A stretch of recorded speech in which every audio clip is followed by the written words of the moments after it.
예수님이 이 땅에 오셔서 고난당하시고 또 부활하시고 승천하신 이 모든 사역조차도 예수님을 채우시는 사역이라고 볼 수가 없는 거죠. 예수님은 스스로 자족하시는 분이요 또 자존하시는 분이시기 때문에, 그래서 우리는 이미 예수님의 속성상 예수님의 어떠한 일이 우리를 위한 일이라는 것을 우리가 생각할 수가 있습니다. 우리를 향하신다면 그 일은 우리를 위한 것이 되는 것입니다. 왜요? 우리를 향하신 일은 스스로 채우실 일이 아니기 때문에 우리를 위한 일이 됩니다. 그래서 주님께서 행하신 모든 우리를 향하신 아드노스, 우리를 향한 일은 프로노비스, 우리를 위한 일이 됩니다. 아드노스, 우리를 향한 일은 프로노비스, 우리를 위한 일이 된다. 이런 관점에서 우리는 예수님의 어떤 사역과 이런 것을 받아들여야 됩니다. 크게 승기는 네 가지로 바로 부활과 승천과 보좌 우편의 계심과 그리고 재림을 포괄하는 그런 개념으로 우리가 봤습니다. 먼저 부활에 대해서 살펴본다면 예수님의 부활이 있기 때문에 죽음을 이기는 그런 권능의 역사가 나타납니다.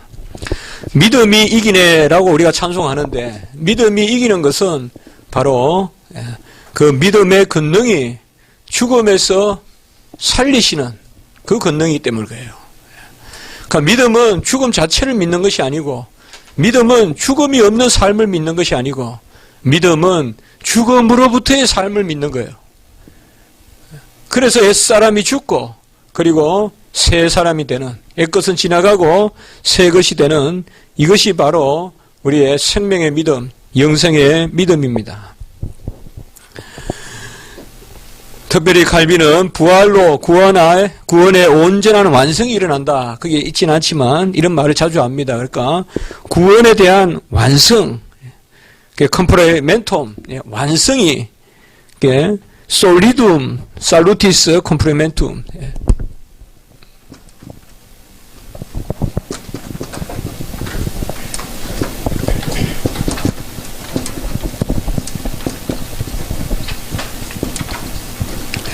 구원의 견고한 완성, 아니면 솔리드면 순수한 이렇게도 할 수 있죠. 제가 지난번에 말씀드렸죠. 가장 순수한 돌, 그게 다이아몬드라면 우리가 알고 있는, 그게 가장 견고하죠. 딱딱하고.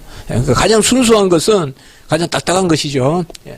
솔리둠 살루티스 컴프로멘툼, 바로 순수한 구원의 이 완성, 이것이 바로 예수 그리스도 안에서 일어나는데, 이것을 특별히 부활로 이렇게 많이 이야기하고 있습니다. 첫째, 예수 그리스도의 죽음에 의해서 죄가 말소되고 죽음이 말살되고, 죽음과 죄는 함께 있는 거죠. 죄의 열매가 사망이면 바로 사망이 죄를 없이 하는 거죠. 사망의 형벌을 이겨야 되죠. 그렇죠. 죄의 열매가 사망이라면 이 사망을 그냥 차치하고 죄를 논할 수 없죠. 그래서 부활로 말미암아 죽음이 말살되고, 이 죽음은 죄의 열매이기 때문에 그것으로 말미암아 죄의 권능을 물리치는 거죠. 사망은 죄가 쏘는 거죠. 사망이 쏘는 것은 죄로부터 나온 것인데요. 그러므로 말미암아 죄가 말소되고 죽음이 말살되고, 죄와 죽음이 함께 있는데요. 그리고 의가 회복되고 생명이 소생된다. 그 부활이라는 것은 어떤 부정적 측면에서만 다루어지는 것이 아니다. 죄가 말소되고 사망이 말소되고 그 대신에 그 자리에 의와 생명이 소생되어서 들어오는 것이다. 그러므로 이것은 항상 함께 있습니다. 그래서 우리가 부활을 보는 관점은 뭐냐? 죽음과 함께 봐야 돼요. 죽음이 없으면 부활이 없죠. 그렇다고 해서 어떻게 보면 죽음은 부활과 항상 함께 있지 않아요. 죽음은, 그러나 부활이라는 개념은, 우리 기독교의 부활이라는 개념은, 특별히 우리가 영생에 이르는 부활이라는 개념은 하나님이 우리에게 약속하신 영생, 바로 하나님의 영원한 자녀가 되는 영생에 이르는 하나님의 자녀로서의 그 권능이 있는 부활의 개념은 죽음과 함께 있다. 그러므로 죽음을 묵상할 때는 부활을 묵상해야 하고 부활을 묵상해야 될 때는 죽음을 묵상해야 됩니다. 여러분들이 선 줄 알거든 넘어질까 조심하고 또 지금 넘어졌다고 해서 좌절하지 말고 다시 일어설 것을 기대하십시오. 항상 부활과 부활의 권능이 우리에게 있는 것은 죽음과 영생의 양측면이 부활에 함께 드러나는 것입니다. 로마서 1장 4절과 고린도후서 13장 4절에 보면 육체로 죽으시고 성령으로 다시 사셨다 이렇게 나옵니다만은 로마서 1장 4절과 고린도후서 13장 4절 이 성령이 뭐냐? 구원의 영. 구원의 영은 육체의 죽음과 함께 있다 이 말이죠. 그러니까 육체의 죽음과 영의 삶. 구원은 그저 없애는 게 아니에요. 세우는 거예요. 지우고 쓰고 쓰고 지운다 이 말이죠. 쓰면서 지우는 것이다 이 말이에요. 의를 주시면서 죄를 가져가시는 거다. 역으로도 가능합니다. 죄를 가져가시면서 의를 주시는 게 동시에 일어나기 때문에 그래서 항상 죄 사함과 의의 증가가 함께 있다. 이것도 우리가 부활의 권능에서 볼 수 있다 이 말이죠. 부활의 권능에서. 특별히 제가 전에 말씀드렸지만 터툴리안의 작품 같은 데서 그리스도의 부활론 이런 것들을 읽어보니까 바로 제사함과 의의 증가에 벌써 그 고대 우리 교부도 그런 인식에 이르렀더라고요. 제사함과 의의 증가가 함께 있다. 절대 하나님은 우리에게 죽음만을 주지 않습니다. 죽음에는 부활이 따르는 것이 낮아지면 높아지는 것입니다. 말석에 거하면 상석에 앉히시는 거예요, 하나님이. 이런 것이 바로 부활의 첫째 권능입니다. 그래서 항상 부활과 죽음은 함께 묵상을 해야 됩니다. 죽음이 없는 부활은 그저 허탄한 사변에 불과해요. 죽음은 부정하고 부활을 이야기한다는 것은 그것은 관념적인 환생에 불과해요. 어떤 윤회는 죽음이 없어요. 그러면서 다시 난다고 해요. 그러니까 이런 것은 부활이 아니에요. 부활은 동일한 존재가 죽고 동일한 존재가 사는 거예요. 동일한 존재예요. 사람이 죽었다가 뭐 짐승으로 났다가 또 뭐 이렇게 돌아가는 게 아니라 동일한 존재가 죽고 동일한 존재로 다시금 살아나는 것이요. 이것이 바로 부활의 첫 번째 권능입니다. 그러므로 죽음과 부활은 함께 역사한다. 둘째 부활의 권능은 바로 중생에 있습니다. 우리가 자주 이런 데서 나타났던 이 중생이라는 개념은 포괄적인 삶의 개념이에요.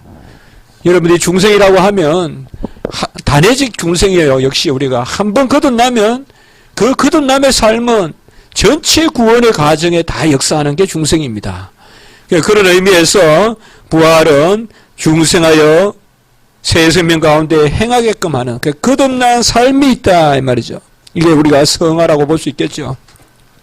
그래서 첫 번째 권능은 주로 칭의적 권능, 두 번째 권능은 성화적 권능이다.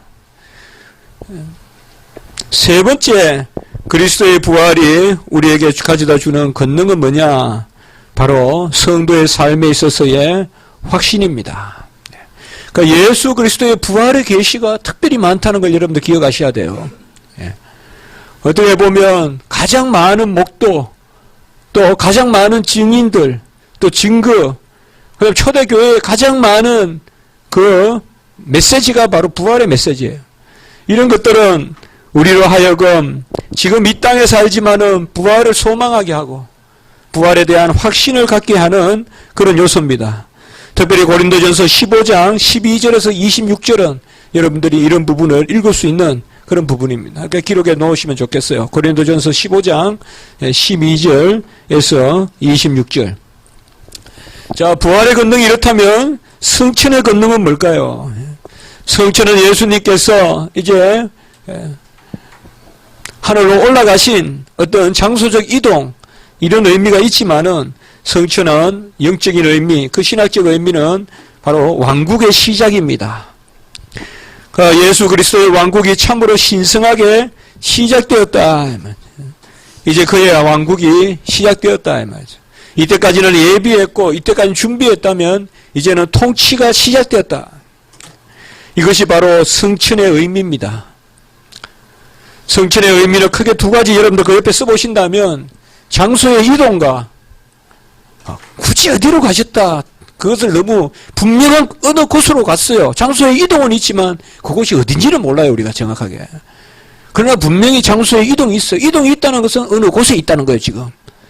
인성에 따라서 말이에요. 인성에 따라서는 어느 곳에 계세요. 물론 신성에 따라서는 여전히 모든 곳에 계시죠. 그래서 첫 번째는 장소의 이동과 두 번째는 아까 말씀드렸듯이 통치의 시작. 최소한 우리 옆에 육체로 계시지 않아요. 주님은 지금. 우리 눈앞에 계시지 않아요. 우리를 떠나 계세요. 그러나 어느 곳에 계세요.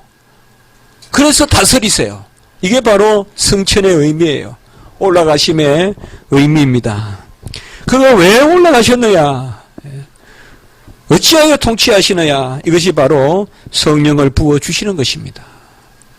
예수님의 왕직은 부어주시는 것이요. 그 부어주심을 다 모으면 성령입니다.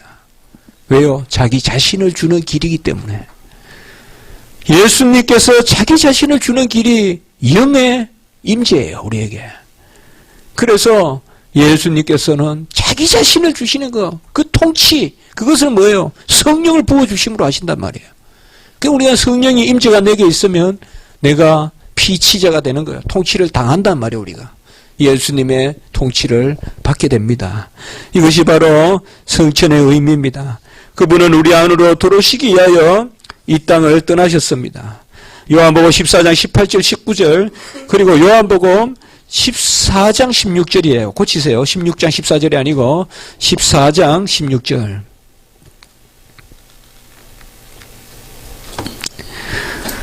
그리하여 세상 끝날까지 함께하겠다는 약속을 이루십니다. 여기 밑에 또 반복되어 있는데요. 그래도 그냥 써놓으면 되겠습니다. 요한복음 14장 16절 보면 너희와 함께 있을 것이요 너희 안에 있을 것이라 그랬어요. 다음에 한번 보세요. 요한복음 너희와 함께 있을 것이요 너희 안에 있을 것이다. 이게 바로 성령의 임재예요. 육체로 예수님을 맞이했던 제자들은 함께만 있었지 안에는 계시지 않았어요.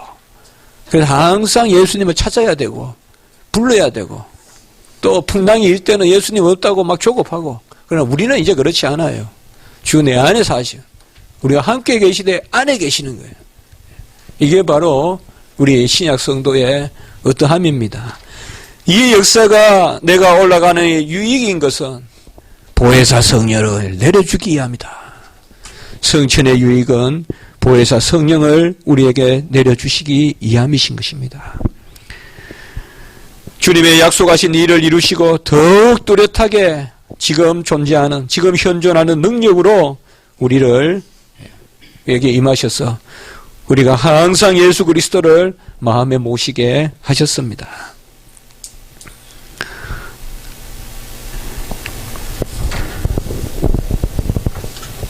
그게 하나만 써볼까요? 제가 좋은 문장이 있는데 한번 써봅시다. 갈비는 성천으로 몸이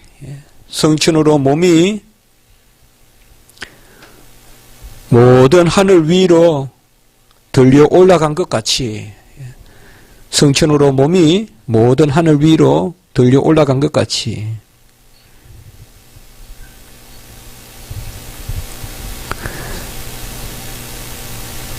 그의 능력과 작용은 여기에 비르투스와 에피카키아라는 단어를 썼습니다. 그의 능력과 작용은 모든 하늘과 땅의 한계를 넘어서 확산되었다.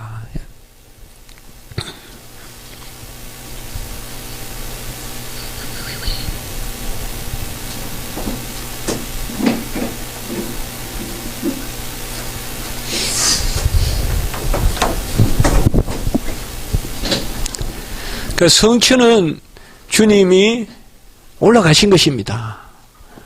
우리가 신성으로만 이야기한다면 올라가심이란 말 쓸 필요가 없어요. 신성은 어디에나 계시기 때문에. 그러니까 저에게 누가 이런 질문을 해요. 주님께서 성천하셨는데 그건 신성에 올라가신 거죠. 말 됩니까? 안 됩니까? 신성에 왜 올라가요? 신성은 어디에나 계신데. 올라갔다면 벌써 그건 뭐예요? 인성이죠. 최소한 장소 이동은 인성이죠. 그러면서 누가 인간이 하늘로 올라가겠어요? 그런 권능은 무슨 성? 신성이죠. 주님이 이 땅에서 하늘로 올라가셨다는 것은 장소의 이동이란 측면, A에서 B로 옮겼다는 측면에서는 인성이고, 그분이 하늘로 올라가셨다는 측면에서는 신성이죠. 어떤 인간이 하늘로 올라갔습니까? 어떤 인간도 하늘로 올라갈 수 없습니다. 그 남의 눈을 속이는 그런 술사들의 짓이지, 누구도 인간은, 하나님이 인간을 그렇게 씌우지 않았는데 어떻게 올라가요? 그건 인간이 아니에요. 새지. 하늘로 올라간다면 이미 인간이 아니라고, 그건 새지요. 그러나 주님께서 올라가셨다. 이것은 신성과 인성 가운데. 그러니까 인성으로는 올라가시고, 인성에 따라서는 올라가시고, 신성에 따라서는 그의 능력과 작용으로 천지를 충만하게 채우시고, 이것이 바로 성천의 의미다. 그 다음에 보호자 우편에 계시게 되겠죠. 이것을 우리가 제위라고 이렇게 합니다. 보호자 우편에 계시다. 뭐 앉아 계시다. 또 뭐 서 계시다. 스데반은 서 계신 걸 봤다. 그 어떤 양태의 어떠함을 우리가 너무 따지기보다는 이 제위라는 것은 통치의 계속을 의미합니다. 통치의 계속. 계속 그분께서 우리를 다스리고 계시다. 만물 위의 교회의 머리로서 계속적으로 우리를 위하여 통치하십니다. 이것은 특별히 성경 구절만 적어봅시다. 사도행전 2장 30절에서 36절까지. 사도행전 2장 30절에서 36절까지. 그리고 사도행전, 계속되는 사도행전 3장 21절. 사도행전에 이런 통치의 부분이 많이 나오죠. 그 다음에 히브리서 1장 8절. 뭐 이런 구절들을 여러분들 보시면 되겠습니다.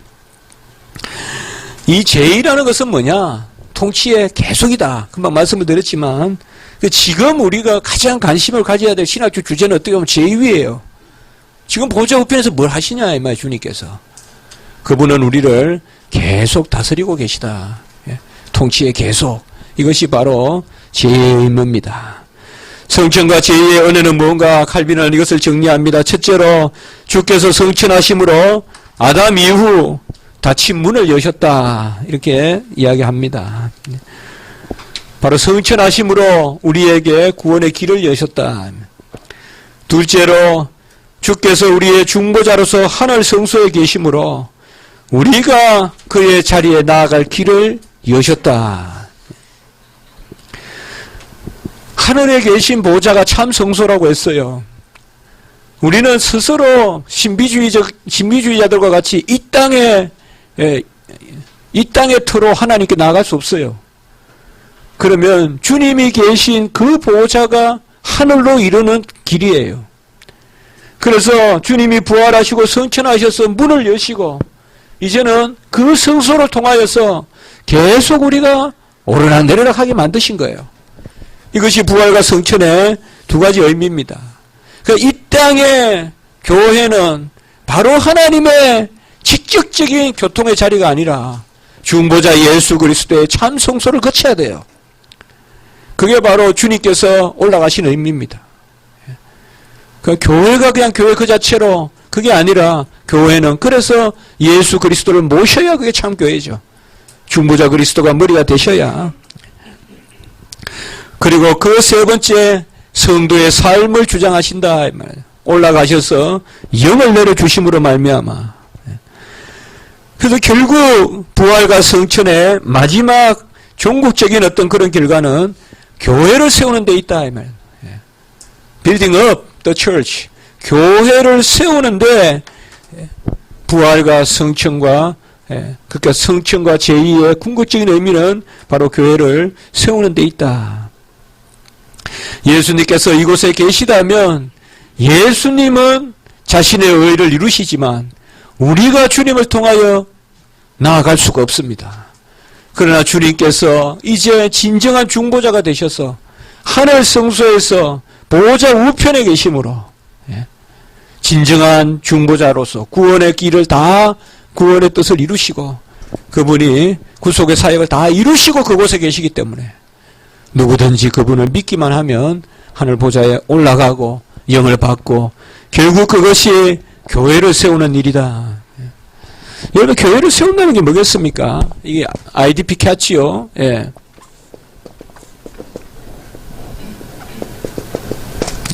건덕이다 그런 뜻인데 그 같은 단어인데 이 빌딩업이잖아요. 교회를 세운다는 말이 뭐냐? 결국은 뭐예요? 머리 대신 예수 그리스도께 자라가는 거죠. 결국은 뭐예요? 그리스도께 나아가는 거죠. 그 교회와 예수 그리스도의 근접성, 얼마나 우리가 예수 그리스도에 가까이 나아가느냐, 그게 교회가 자라는 것이죠. 그러니까 우리 이 부활과 성천이 우리에게 주는 정확한 의미는 뭐냐? 교회는 그 예수님의 보좌 우편에 계시잖아요. 사실은 같이 계시잖아요. 같이 함께.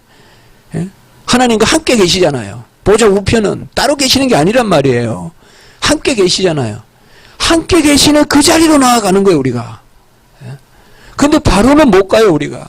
주님이 계시는 거예요. 그러니까 하나님이 저쪽에 멀리 계시고 주님이 이쪽에 계시고 우리는 저쪽에 있는 게 아니라 주님은 하나님과 함께 계시는 분이고 우리가 주님 옆에 가면 하나님과 함께 있다 이 말이죠. 그래서 잘한다는 것은 뭐냐? 하나님 앞에 온전히 나아가는 것이에요. 그 길은 오직 예수 그리스도밖에 없다. 그래서 칼빈이 보는 부활과 성천은 이런 역동성이 있어요. 교회가 머리 대신 예수께로 자라간다는 개념. 자라간다는 개념은 그분께로, 그분으로 말미암아 하나님께 나아가는. 이런 역사의 마지막은 바로 재림으로 나타납니다. 이것이 네 번째 바로 역사가 재림입니다. 재림은 주께서 자기의 능력으로 다시 오신다는 것을 뜻합니다. 물론 하나님이 보내신다라고도 할 수 있지만 주님께서 스스로 오신다는 것은 역시나 그분은 신인 양성의 하나님이시기 때문에 그래요. 하나님이시자 사람이시기 때문에 또 그분도 오신다는 의미는 여전히 아직 인성이시죠. 인성과 신성 가운데 오시는 거죠. 올라가신다 내려가신다 모두 장소에 이등이 있죠. 이것도 전부 다 우리가 인성 가운데 그리고 누가 하늘에서 내려오겠어요. 신성이죠 또. 그러니까 이 신인 양성 가운데 볼 수가 있습니다. 성천하신 때처럼 보이는 모습으로 하늘에서 내려옵니다.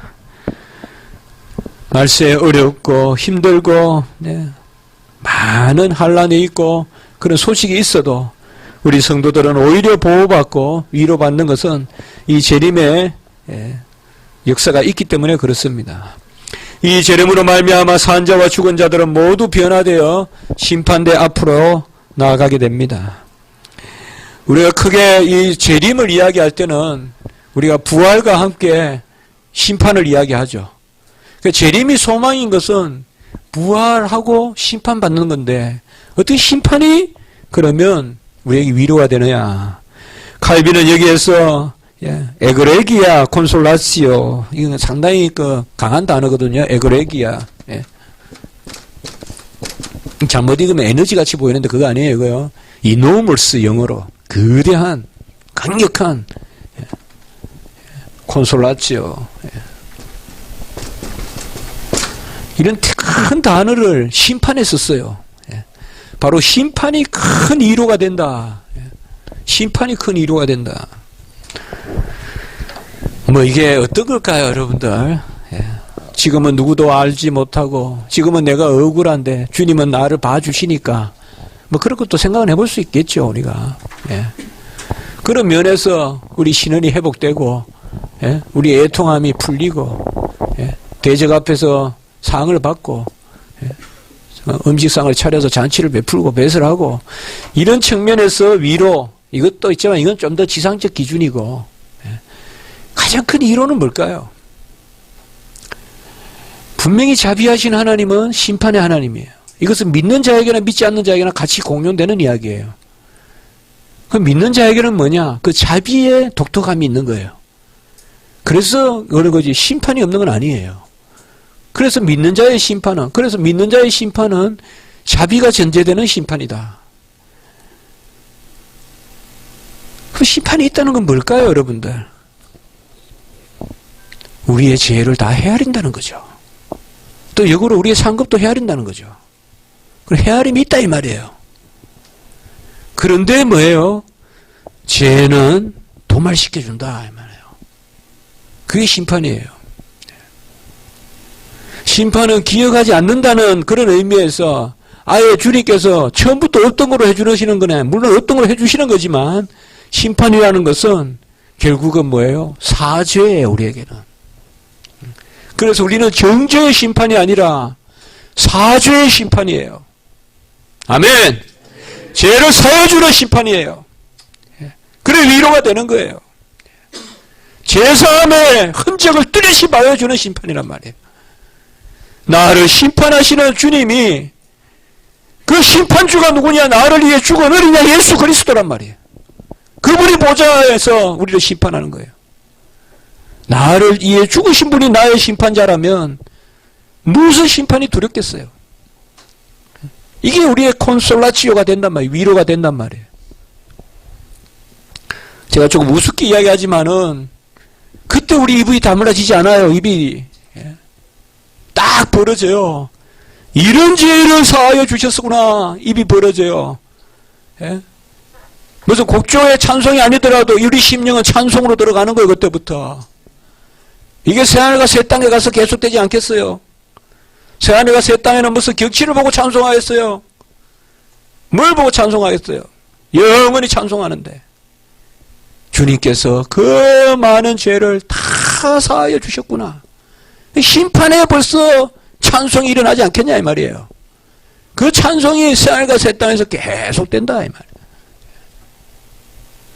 우리가 누굴 탓하지만은 누구와 비교하지만은 내가 나를 알잖아요. 내가 나의 허물과 죄를 알잖아요.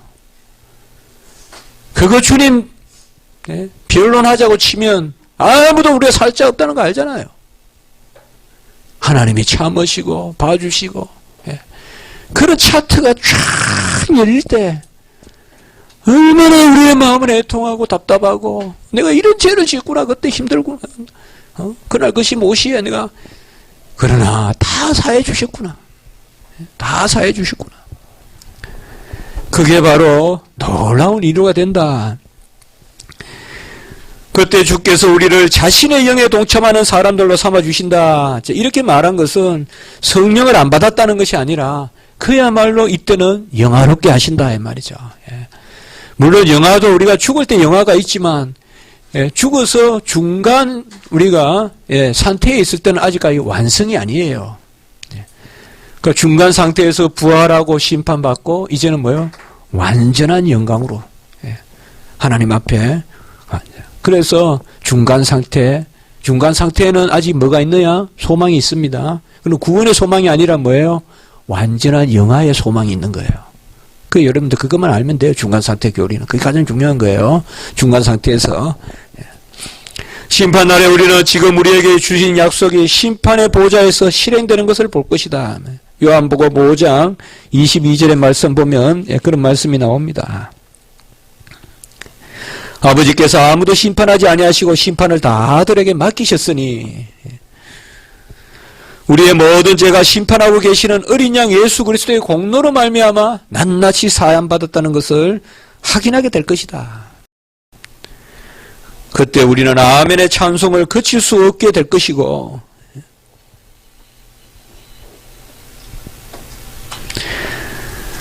그 찬송의 입술이 새하늘과 새 땅에서 영원히 닫히지 않을 것이다. 이것은 제가 사족과 같이 붙여놓은 겁니다. 칼빈이 직접 이렇게 이야기했다기보다 칼빈의 글들과 또 제가 신학을 보면서 저는 심판을 두려워해서 어떻게 말세에 우리가 위로가 있겠냐. 우리에게는 부활을 기다리는 사람은 심판을 기다린다고 볼 수 있잖아요.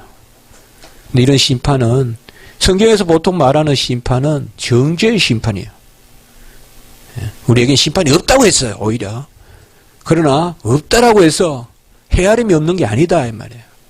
사죄의 은혜의 심판이 있다 이 말이죠. 그걸 우리가 두려워할 것도 아니고 칼빈이 말했듯이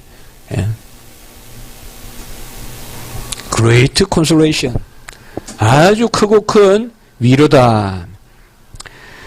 자, 이제 예수 그리스도의 기독론의 마지막 부분, 대리적 물음, 그러니까 vicarious satisfaction, 라틴어로는 satisfactio vicaria 이렇게 써볼 수 있겠죠. 대리적 물음. 뭐 물음이란 말은 제가 썼지만은 주님이 우리의 자리에서 값을 치르는 것. 그러니까 여기 부제를 또 사랑의 시작은 의다 이렇게 썼는데 여기 사랑은 사랑과 진리란 뜻이잖아요. 사랑은 주로 성부 쪽에, 의는 성자. 아버지의 사랑과 아들의 공로. 이게 두 축이에요. 아버지의 사랑과, 근데 아버지의 사랑은 무조건적 사랑이에요. 그렇지만은 뭐예요? 무조건적이라고 해서 대가 없는, 값 없는 사랑 아니에요. 우리에게는 무조건적 값없이 주시지만은 자기 자신은 자기 자신을 주시기까지 하신 거예요. 항상 이 두 측면이 있어요. 가장 귀한 것을 그저 받은 것이죠. 가장 귀한 것이라는 말은 의고 그저 받았다는 말은 사랑이에요. 그래서 사랑과 의를 함께 이야기해야 돼요. 하나님의 사랑은 그저 주신 거예요. 그러나 그것은 그저 주셨기 때문에 값이 없는 게 아니에요. 값 없이 주셨다고 값 없는 거 아니에요. 다이아몬드가 선물로 받았다고 해서 선물로 받았으니까 버리자 아니잖아요. 선물로 받아도 다이아몬드는 다이아몬드잖아요. 그저 주셨지만은 가장 값진 것을 주신 거예요. 가장 값진 것, 그게 뭐냐? 의다 이 말이에요. 곧 의 이꼴 공로. 항상 그렇게 이야기하죠. 제가 의와 공로는 같은 말이다. 그리스도의 의, 그리스도의 공로, 그걸 우리에게 증가해 주셨다 이 말이죠. 여기에서는 아예 우리가 제목 옆에 속죄론이라고 적어봅시다. 속죄론. 이 부분이 바로 속죄론을 다루는 그런 영역이 되겠습니다. 앞부분은 제가 조금 이렇게 설명을 했습니다. 이 부분을. 그래서 조금 빨리 보면 되겠습니다. 자, 칼빈은 이제 우리가 다음 주부터 성령론을 보게 되는데 이 부분이 이제 구원론이죠. 구원론으로 넘어가기 전에 먼저 칼빈은 속죄론을 다룹니다. 속죄론을. 속죄론, 우리가 지금까지 뭐예요? 예수님의 위격과 사역, 그 다음에 비하와 성기, 요걸 다루었죠. 그래서 이제 예수님이 다 이루셨다는 공로, 그것이 여기서 다루어지는데, 그리고 그 다음에는 뭐예요? 그 공로가 적용되는 거. 이게 구원론이잖아요. 그러면 여기서는 뭐냐? 그 공로의 가치가 뭐냐 하면 가치. 그걸 다루는 게 속죄론이에요. 그래서 거기 보세요. 여러분들 제가 썼지만은, 속죄론은 그리스도가 이루신 의 자체나 보호자 우편에서 행하시는 의의 증가 자체가 아니라, 자, 의는 뭘까요? 예수님의 사역. 의의 증가는 뭘까요? 구원론. 그렇죠? 우리가 구원받은 거 의의 증가를 받았어. 그러니까 속죄론은 예수님의 사역 자체, 이건 기독론에서 다루는 거죠. 그것도 아니고, 그것이 나에게 적용되는 구원론도 아니고, 그러면 뭐냐? 예수님의 의가 우리에게 증가된다고 할 때 그 가치가 뭐냐? 이걸 다루는 게 속죄론이에요. 가치가 뭐냐? 사과를 길러 놨어요, 아버지가. 그럼 이게 뭐예요? 기독론이에요. 내가 그 사과를 따먹어야 아들로서. 구원론이에요. 그러면 왜 따먹냐 이 말이에요, 그 사과를. 맛있어서. 먹으면 영양이 있으니까 그걸 분석하는 게 속죄론이에요. 비유가 되겠습니까? 그걸 분석하는 게 속죄론이다 이 말이에요. 의의 성취와 의의 증가가 아니라 의의 증가의 가치를 다루는 것. 그래서 속죄론 같은 것을 이렇게 모호하지만 이렇게 정리를 해보면 되겠습니다. 그래서 그 밑에 또 하나 제가 표현을 써봤어요. 제물이나 제사 자체가 아니라 제사의 제물가치, 제사의 제물가치. 그냥 옛날에는 하이픈을 제가 본래 넣었었는데 그냥 빼버렸어요. 근데 제사의 제물가치, 이 말은 이 제사에서, 제사는 제물이 있어야 되잖아요. 이 제사를 통하여 드리는 제물의 가치가 뭐냐, 이것이 바로 속죄론입니다. 그러면 예수님이 한마디로 우리를 위하여 의를 이루셨는데, 그래서 그 의를 내게 주셨는데 이 의가 무슨 가치가 있냐? 어떤 사람들은 그냥 주관적 가치밖에 없다. 그가 모범을 보였다, 우리를. 예수님이 죽으심으로 우리가 모범을 잘 따라가게 보였다. 이런 것을 주관설이라고 하고, 어떤 사람은 예수님이 이 땅에 오셔서 우리의 죄를 대표해서 통회했다. 이 대신 통회설이라고도 하고, 뭐 이런 여러 가지 경우들이 있어요. 사랑의 화실이다. 이런 것을 또 자해설, 뭐 이런 것들이에요. 그럼 우리는 뭐예요? 우리 속죄로는 뭐죠? 개혁주의는? 직접 전가설. 직접 전가설. 그분의 의를 우리에게 전가해 주시려고 이루시다. 우리 직접 전가설이죠. 주관설 이런 거 아닙니다. 우리는.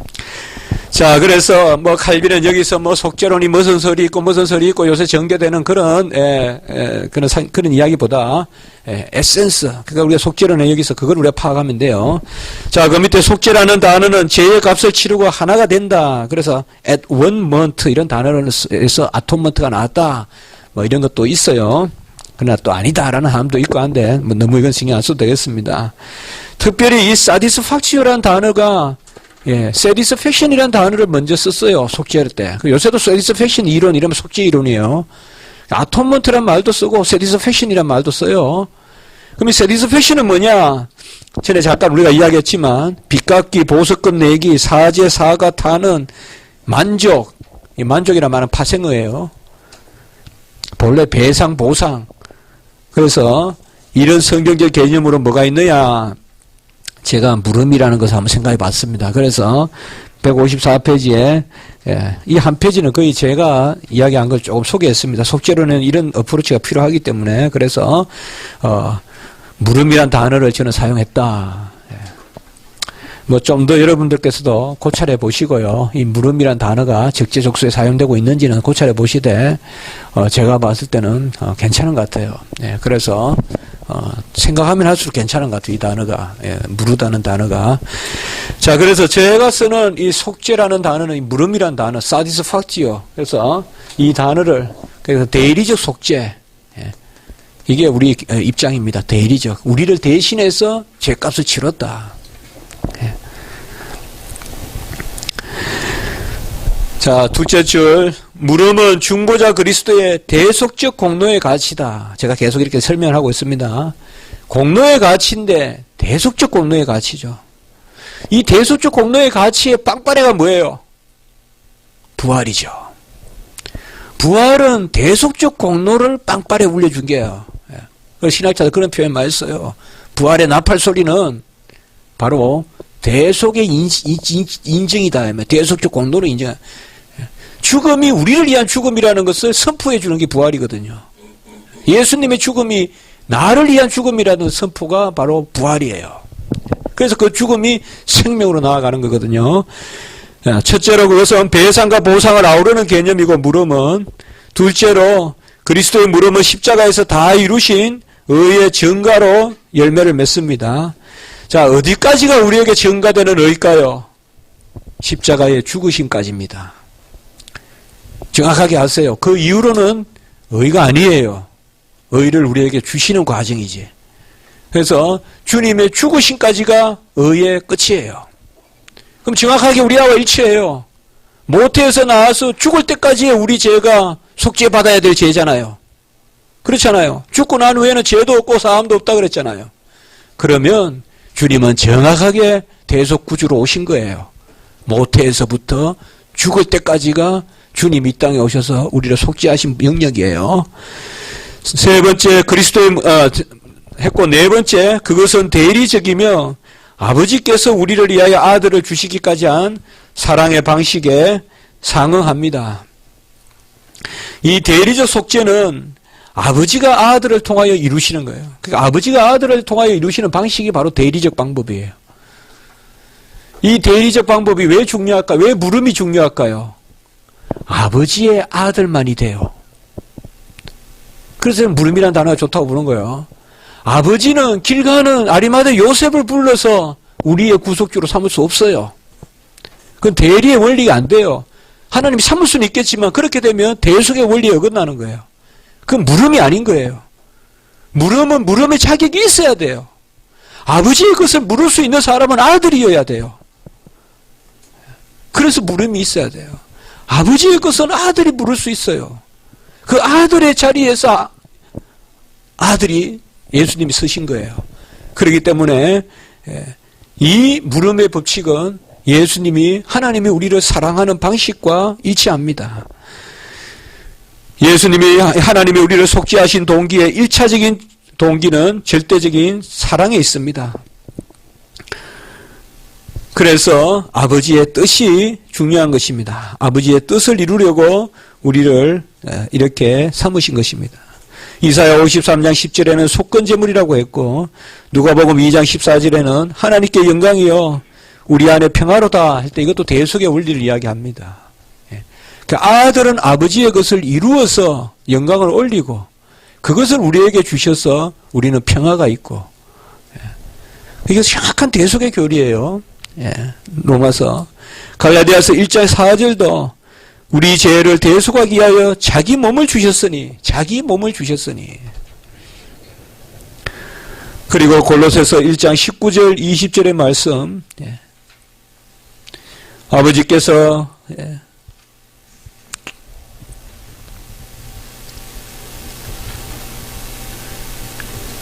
충만으로 이게 글씨가 잘 안 보이네요.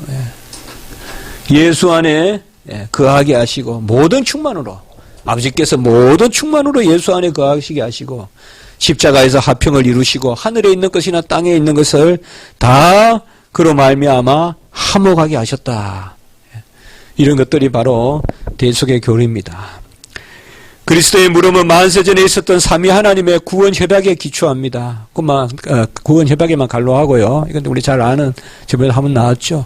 영원전의 삼위 하나님의 구원 약속, 이것을 우리가 구원 협약이라고 합니다.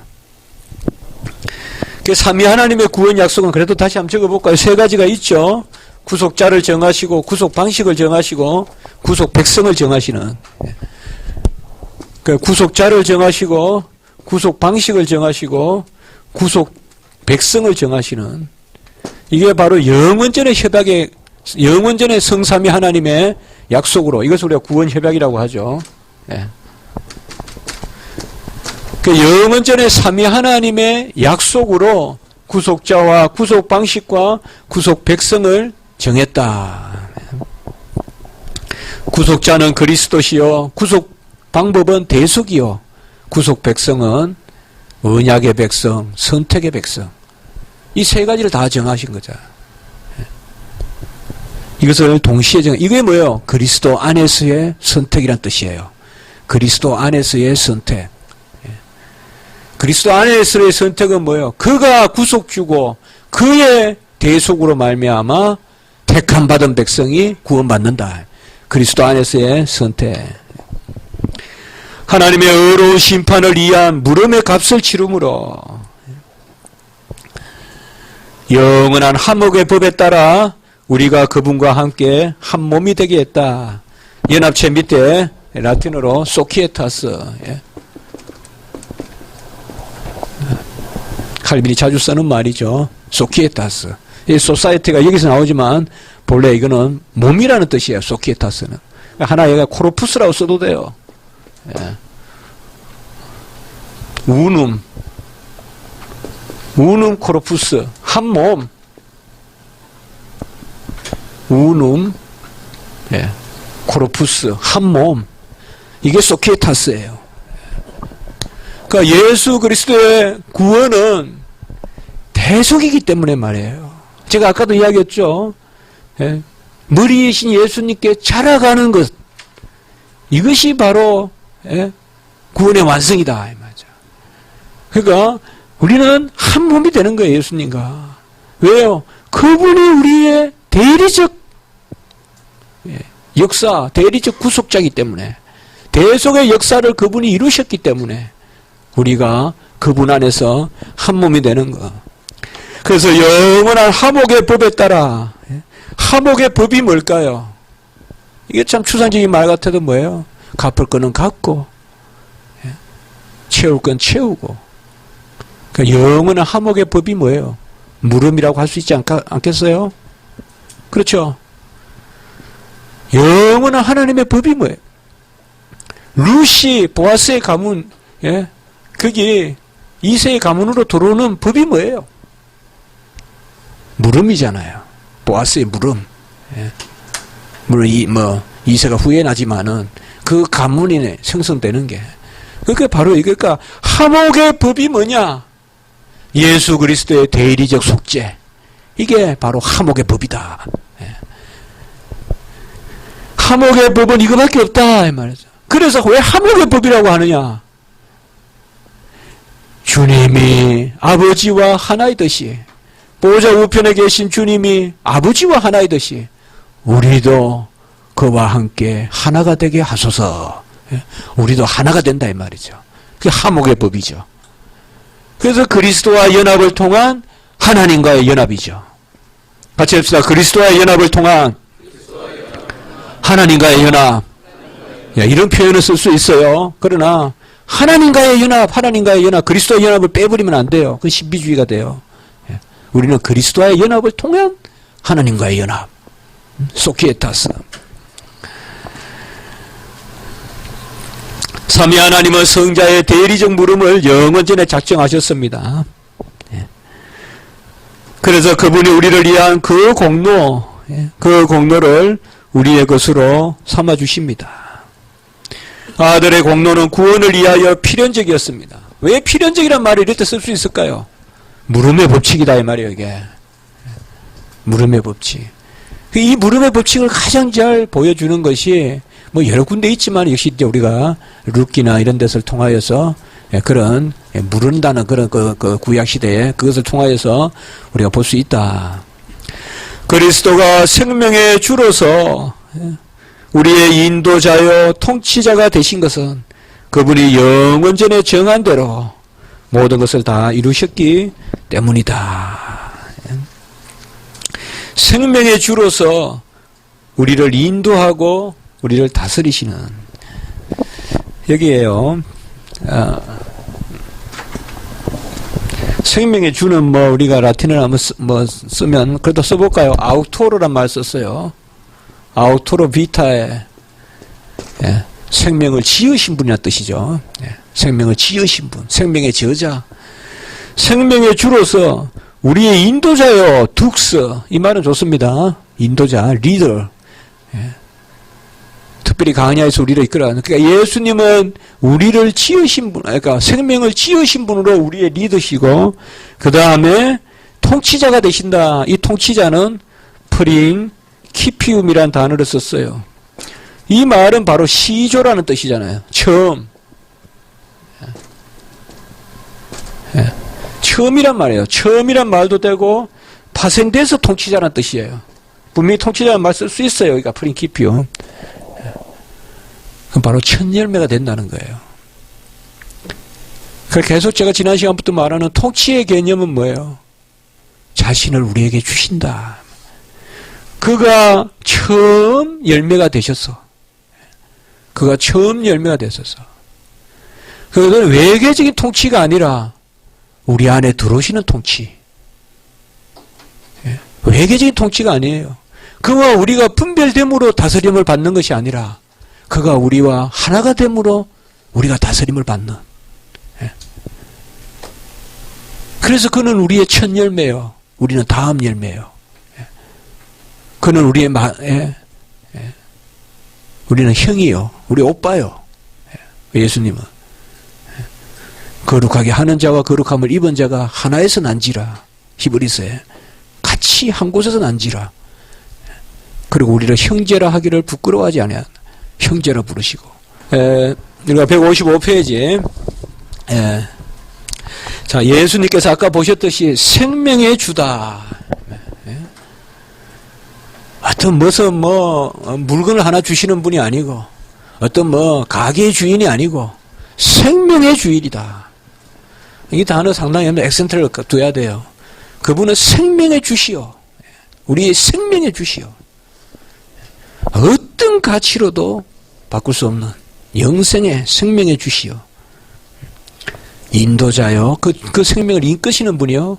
아까도 이야기했듯이 통치자다. 프린키핌이라는 단어가 원수, 우리가 이런 거 있죠. 원수, 머리, 제일 이게 통치자잖아요. 프린키핌, 시작이 통치자라는 뜻이잖아요. 그러니까 여기에 이제 이게 상당히 다의적이단 말이죠. 시작이라는 것은 포함이 되잖아요, 우리가. 그렇죠. 그분은 다 하고 우리는 속한 거고 어떤 소유고 이런 게 아니라 그분이 시작이라면 우리는 그분과 함께 계속이라는 측면이잖아요. 그런 측면에서 우리의 통치자는 바로 그런 분이시다. 하나님의 사랑이 있기 때문에 그리스도의 공로가 있습니다. 하나님의 사랑이 그리스도의 공로의 제1원인입니다. 카우사 프리마, first cause, 바로 제1원인. 제1원인은 하나님의 사랑이다. 우리 구원의 어떤 원인도 찾을 수 없고 오직 하나님의 사랑이 제1원인이다. 하나님의 아들을 값으로 치르고 우리를 사신 것은 그것을 단지 기뻐하셨기 때문이다. 그러면 하나님의 사랑은 어떤 인과관계가 있느냐? 무조건적 사랑이다. 그래서 기뻐하셨기 때문에. 이게 다 연결이 되는 거죠. 무조건적 기뻐, 유도키아, 전에도 말씀드렸죠. 무조건적 사랑. 이것은 딱 한 단어로 성경에는 기뻐하심에 따라. 에베소서에 나오는. 이거밖에 없어요. 이게 유일한 조건이고 유일한 원인이에요. 그래서 그가 기뻐하심으로, 사랑하심으로, 기뻐 사랑하심으로, 혹은 사랑하심을 기뻐하심으로 다 되겠죠. 그래서 하나님의 사랑이 공로의 제1원인이고 하나님의 기뻐하심, 그다가 하나 더 적어보시면 그저 기뻐하심. 전에도 나왔지만 한번 더 적어봅시다. 베네 플라키툼, 기뻐하심. 여기에 단어를 하나 더 쓰면요, 우리가 메룸, 순수한, 라틴어로 메룸, 메루스 이러면 순수한, 그러니까 순수한 기뻐하심. 이것은 제가 그렇게 한번 해석해 봤어요. 그저 기뻐하심. 참 좋죠, 우리나라 말. 그저 기뻐하심. 어떤 또 다른 카우자가 있어서, 또 다른 원인이 있어서 기뻐하시는 것이 아니라 그저 그것 자체로서 기뻐하심. 원인이 없는 기뻐하심. 또 무조건적. 했지만 전했죠. 유도키아. 기뻐하심. 이 기뻐하심에 따라 하나님의 기뻐하심이 유일한 조건이다. 우리의 유일한 조건이다.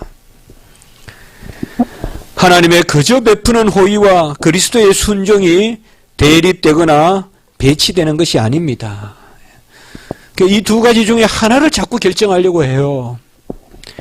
그저 베푸시면 순종이 뭐가 필요 있느냐? 이렇게 보는 거죠.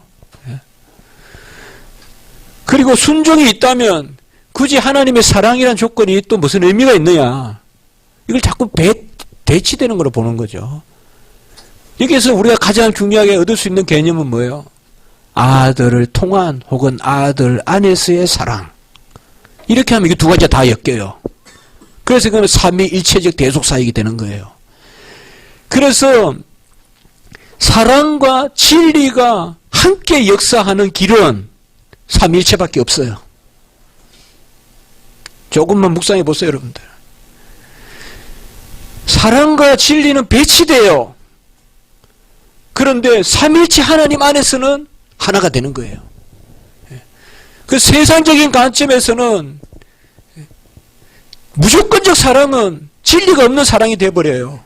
공로가 없는 사랑이 돼버린다고요. 아버지가 뭐가 모자라서 그렇게 우리의 죄값을 받으려고 하고, 또 뭐 때문에 아들을 주셔서 그렇게 죽기까지 하고, 뭐 이런 하나님이 어디 있냐? 뭐 하나님이 이렇냐?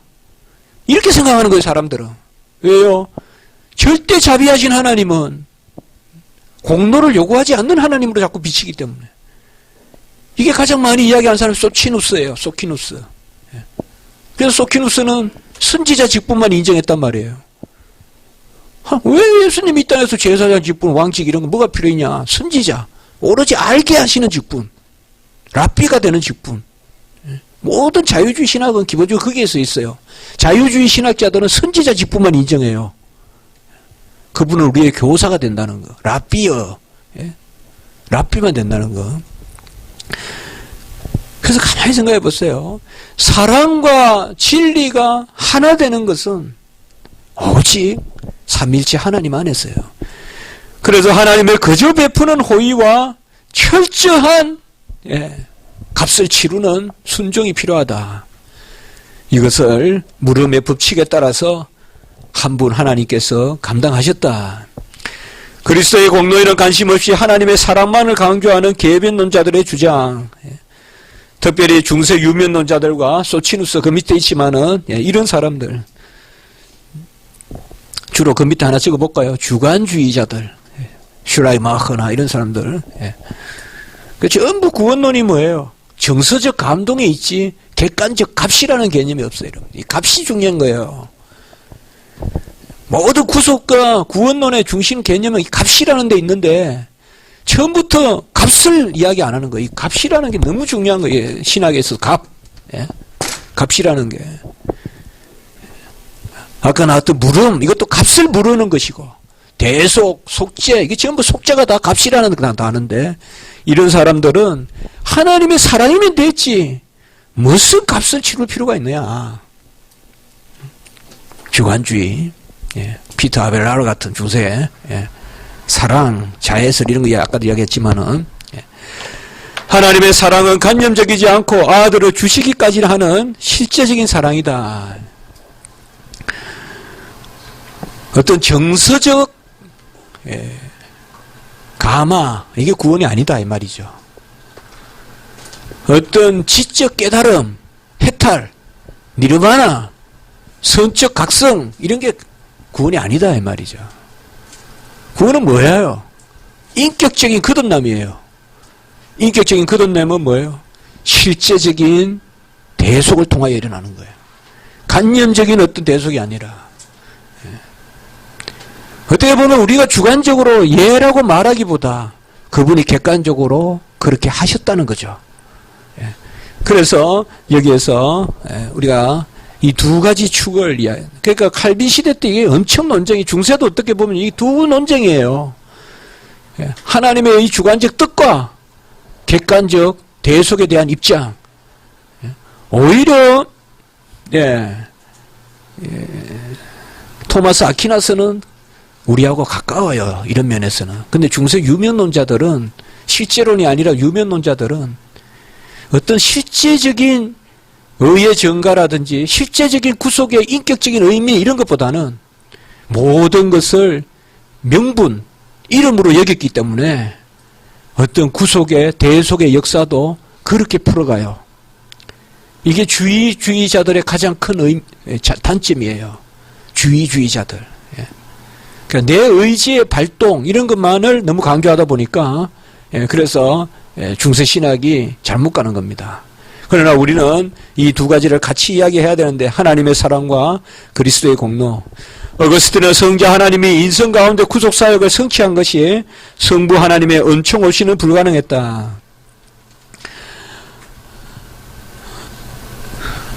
이삭을 불러내지 않았죠. 아브라함에게 바치라 했죠. 여기서도 우리가 하나의 예표를 볼 수 있죠. 아버지의 사랑과 아들의 희생. 이삭을 살살 불러내서, 이삭아 우리 너 재물 필요해. 몰록신을 섬기는 사람들이 아기를 죽이듯이 그렇게 죽임이 아니죠. 아버지의 순종을 통하여 아들을 바치게 하죠. 여기에 아버지와 아들의 합작이 나타나는 거예요. 아버지는 아들을 주는 고통 가운데 사랑을 하는 거고, 아들은 그것에 순종하는 거예요. 아들은 누워서 칼을 받고 아버지는 내리치는 거예요. 이것이 바로 삼일체 대속사역이에요. 왜 아버지가 엘리 라바사봤더니 왜 우리는 버림받는 아들만 생각하냐고요. 손을 놓는 아버지의 고통은 어디 갔냐고요. 아버지의 사랑이 있어요. 엘리 라바사봤다니에는 어떻게 보면 더 철저한 아버지의 사랑이 있는 거예요. 아들이 집을 나가면 아들은 배가 고프지만 아버지는 심장이 찢어진단 말이에요.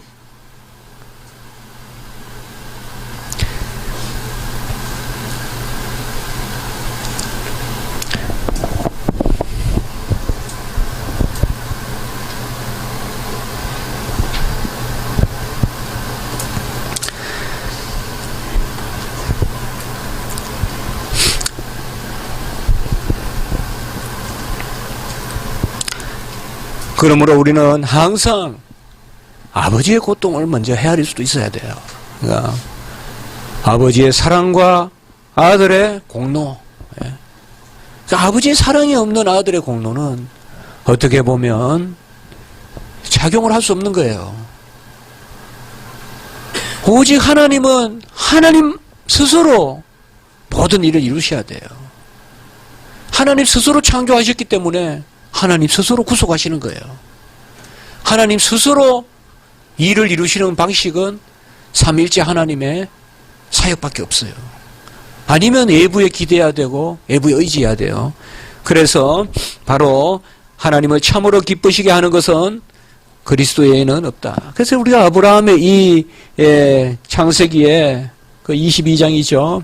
그 기사는 그렇게 빛을 발하는 거 우리에게 아주 귀한 하나님의 말씀으로 아브라함의 심령도 우리가 대봐야 된다. 근데 어떤 사람은 아브라함의 마음이면 되지 왜 아들을 요구하느냐, 왜 이삭을 요구하느냐. 또 어떤 사람은 이삭의 희생이면 되지, 이삭의 희생이 있다면 아버지의 또 마음 아픈 건 또 뭐냐, 이렇게 이제 항상 이부법적으로 본다는 거죠. 그러나 이런 구절을 함께 우리가 담고 있는 것은 거기 하나만 적고 우리가 넘어갑시다. 여러분들 다운표에서 예전과 하나님의 은혜에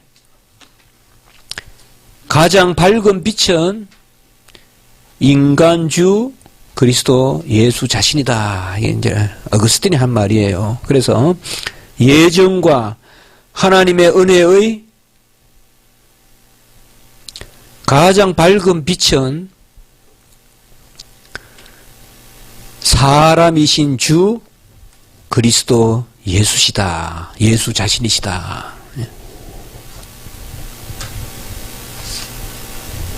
그러니까 이렇게 하나님의 사랑과 아들의 공로를 엮어서 어거스틴은 표현을 했습니다.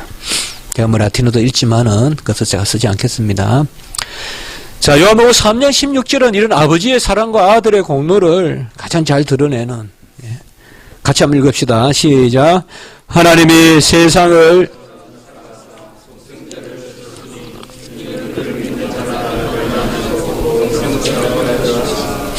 바로 하나님의 사랑이 나타나죠. 모든 일의 시작이 뭐예요? 이처럼 사랑하사. 이게 이 일의 출발이죠. 여기서 모든 일이 이제 이루어지는 거죠. 하나님이 뜻하시면 이루시니까 벌써 뜻하신 거예요. 이렇게 사랑하사 이러면 뜻하신 거죠. 그럼 이루심이 곧 따르죠. 하나님의 사랑이 지고한 은인이요 기연이다.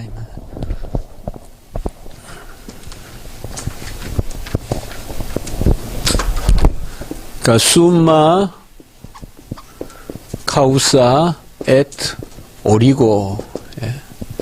하나님의 사랑이, 숨마란 말은 뭐 여러 가지 뜻이 종합적이란 말도 되고 최고 좋다는 뜻도 되고, 그래서 좀 지고한 원인이자 원천이다. 오리고 이러면 오리진. 하나님이 먼저 우리와 화목하기를 원하셨다.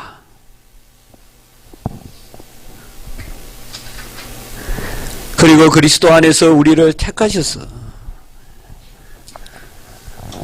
여러분들, 죄인의 속성이 뭡니까? 아버지에게 손을 내밀 수 없는 거죠. 이게 죄인의 속성이에요. 죄의 속성이 뭐예요? 죄인은 아버지하고 분리잖아요.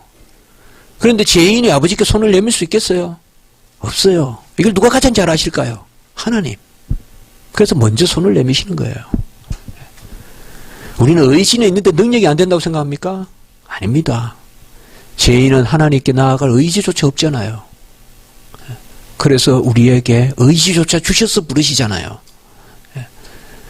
그게 바로 거듭난 의지잖아요. 그게 마찬가지예요. 하나님이 우리를 먼저 사랑해서 그분이 먼저 우리에게 손을 내밀었어요. 먼저 화목하기를 원하셨어요. 그분이. 그래서 우리 안에 그리스도 안에서 우리를 택하시고 그 은혜 가운데서 화목하게 하셨는데 그것은 자기 아들을 우리를 위한 제 화목제물로 주심으로 그렇게 합니다. 이 단어는 너무 유명하니까 너무 중요하니까 같이 읽어봅시다. 히라스모스 화목제물 화목제물로 주심으로 자기 아들을 화목제물로 주심으로 우리를 구원하는 구주 삼으셨다. 하나님이 독생자를 구원의 진료로 삼으셨다. 이제 진료란 말 또 나왔는데 바로 우리 구원의 재료 뭐야? 이거 참 번역하기 어려워. 이거 재료라고 해야 될지 뭐라 해야 돼. 결국은 이런 단어는 역사적 의미라든지 어떤 그런 신학적 의미 이런 걸 그냥 두고 우리가 맡겨놓을 수밖에 없어요. 각주가 필요한 단어예요. 이런 단어는. 그냥 진료 이렇게 했습니다. 진료. 그러니까 우리 구원의 어떤 그런 그 뭐라 그럴까요? 대상 혹은 그 실체 그게 바로 그리스도다.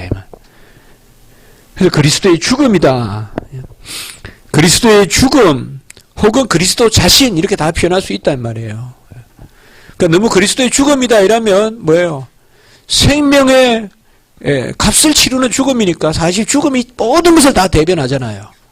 그런 의미에서 죽음이고 그리스도 자신이다 이러면 바로 그리스도 그분 자신 그게 같은 말이에요. 그래서 구원의 진료는 그리스도 혹은 그리스도의 죽음 이렇게도 써요. 그리스도 자신을 우리에게 주셨다는 말과 그리스도께서 우리를 위하여 죽기까지 하셨다는 말은 다 똑같은 말이에요. 자신을 주셨다는 말은 죽음 안에 다 들어가 있는 거예요. 왜요? 죽음을 이기는 부활이 모든 것을 포함한다면 죽음은 모든 것에 대한 값이잖아요.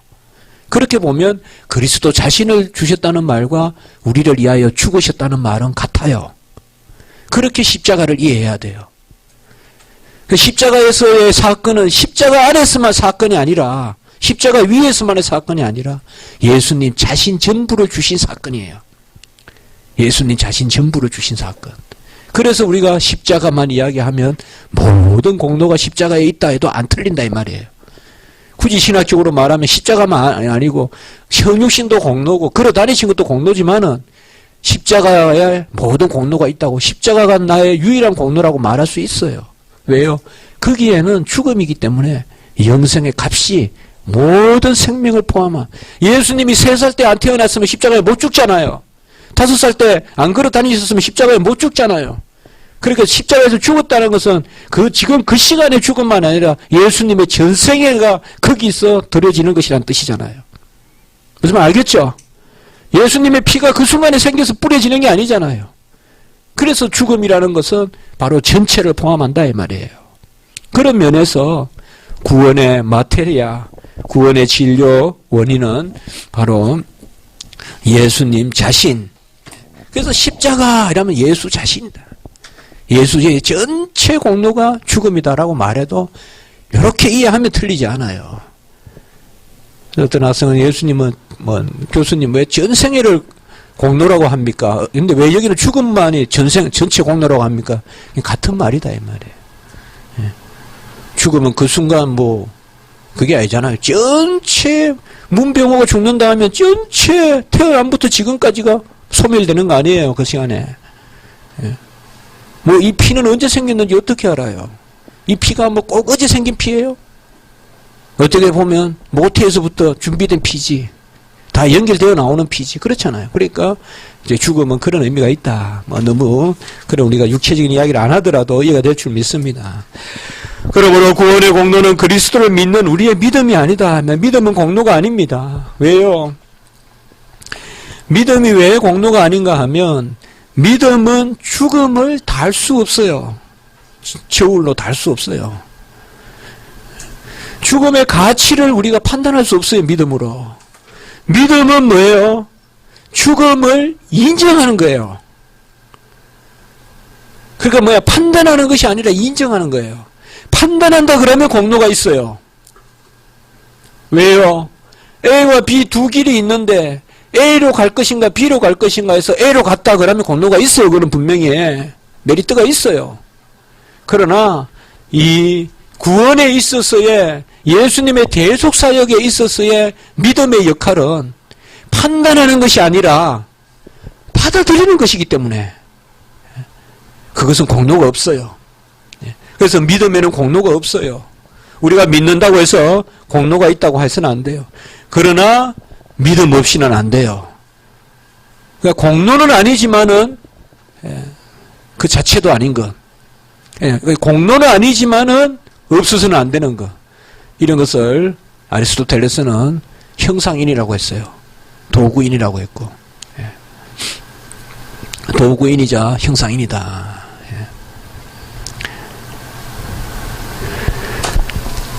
그래서 이런 것은 2차적이고 부수적이다. 그러니까 믿음이 의라는 것은 아닙니다. 뭐 제가 요새 헤르만 바빙크 이제 수업도 오늘 또 우리 오고 하고 했지만 헤르만 바빙크 책에도 보면 길게 이걸 써놨어요. 믿음이 의냐, 믿음이 공로가 있느냐 없느냐. 우리 그 밑에 3번 각주 한번 봅시다. 믿음을 형상인 혹은 도구인이라고 이렇게 하거든요. 같은 말입니다. 포로말리스 혹은 인스트루멘탈리스. 그 자체로는 진료가 되지 못하나 진료를 얻기 위한 수단이다. 물론 여기서 또 다른 원인을 또 이야기할 수도 있어요. 또 세분해서 뭐 6가지 원인 또 이렇게 할 수도 있는데 대체로 쉽게 그냥 이렇게 보면 되겠습니다.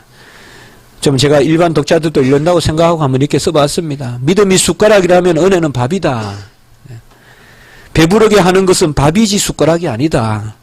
그러나 밥은 숟가락이 없이는 담을 수 없다. 성도가 구원을 받는 것은 믿음 때문이 아니라 은혜, 즉 그리스도의 공로 때문이다. 다만 그 은혜는 믿음의 숟가락에만 담긴다. 자, 하나님의 은혜는 믿음의 숟가락에만 담겨요. 이건 하나님 뜻이에요. 뭐 우리 인생의 밥은 뭐 손으로도 주워 먹겠지만 그런 비유가 아니라 정말 어떤 음식은 그 숟가락으로만 먹을 수 있다는 그 하에 은혜의 밥은 믿음의 숟가락으로. 아무리 배고파도 숟가락을 깨물어서는 배가 부르지 않아요. 우리를 살리는 구원의 그 진료는 그때 쓰는 게 진료예요. 그러니까 우리를 배부르게 하는 그 덩어리는 그 자체는 예수님의 공로다 이 말이에요. 그것을 예수님 자신, 예수님 죽음. 그 예수님의 자신, 예수님의 공로가 우리 자신의 구원의 진료고 그것을 퍼먹는 길은 숟가락밖에 없다. 그게 바로 믿음이라는 숟가락이다. 이것을 그래도 숟가락이 공로가 있지 않습니까? 이렇게 뭐 또 나눠요. 두 가지 나눌 수 있는데 이렇게 생각해 보면 되잖아요, 여러분들. 그냥 쉽게 이렇게 생각해 봅시다. 옛날 거지가 요새 여러분들 여기 옛날 거지 잘 모르죠? 우리 장윤사님 옛날 거지 아십니까? 서울서 계속 안 사셨어요? 그래도 옛날 거지 꼭 숟가락하고 그릇만 가지고 다니잖아요. 그렇죠? 그러니까 그릇을 막 때리죠. 그럼 이제 어머니가 이제 이렇게 막 수건 쓰고 부엌에서 일하시다가 요런 함지박 같은데 요런데 담아놔요. 올 줄 알고 그래 갖다 줘요. 그래 배가 고파 죽어서 그러면 그 사람은 숟가락 그 들고 왔으니까 그게 공로입니까? 그 숟가락 물론 그 사람이 밥을 줘가지고 막 먹었어요 맛있게. 옛날부터 보면요. 저는 어릴 때 거지 되고 싶었을 수도 있어요, 사실. 우리 고향에 다리가 하나 있었거든요. 다리가 있었는데 그 다리가 한 3m 정도밖에 안 되는데 높이는 한 1.5m 되는데 거기 밑에 이렇게 내가 흐르고 거기 이렇게 공간이 있었어요, 다리를 이렇게. 거기에 꼭 거지들이 살았어요. 그 다리 밑에. 그래서 다리 밑에 거지 산단 말이 거기 꼭 우리 고향이 그랬는데. 그분들 간혹 우리가 이제 이렇게 놀러 가다 보면 밥을 먹는데요. 우리 집보다 반찬이 얼마나 많은지. 맨날 온갖 산의 진미를 다 먹는 것 같아요. 지금도 제가 머리에 막 떠올라요. 막 시금치 막 이렇게 막 비비서도 먹고.